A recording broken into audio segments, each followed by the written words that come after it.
بغيت نسولكم واحد السؤال.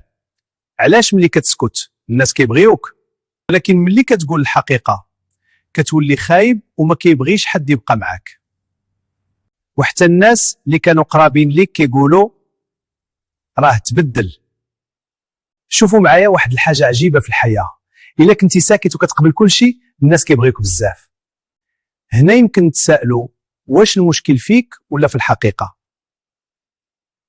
كاين واحد الموظف في شي خدمة ديما ساكت درويش وكيخدم خدمته وحتى الخدمة ديال صحابه. المدير فرحان به والزملاء مرتاحين. علاش؟ حيتاش إلا ما خدموش هو غادي يدير الخدمة. ولكن نهار قال غير جملة بسيطة: سمحوا لي هاد الشيء بزاف عليا. فجأة تبدلات الهضرة. واحد قال لنا تتبدلتي، ما معروفش عليك هاد الشيء. وهو ما تبدلش، غير حبس الاستغلال. شي واحد كيسلف الفلوس للناس يعطي ويسكت. الله يخليكم، بغيت الفلوس ديالي، بغيت نقضي شي حاجة.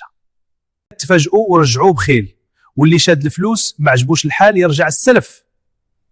وكاين جملة معروفة كيقول لك صراحة ما بقيتش عرفتك. بطبيعة الحال ما غاديش يعرفك، حيتاش كان عارف غير النسخة اللي ساكتة. المشكل ماشي في الهضرة ديالك، المشكل أن الناس تعودوا على السكوت ديالك. وملي السكات كيولي عادة، الحقيقة كتولي صدمة. نشوفوا حلول باش نقصوا هاد الظاهرة. أولا، إلا كان شي حاجة ما عجباتكش قولها من الأول. الحل الثاني، تعلم تقول كلمة صغيرة ولكن قوية: لا. خليك إنسان طيب ومحترم، ولكن ماشي سهل الاستغلال.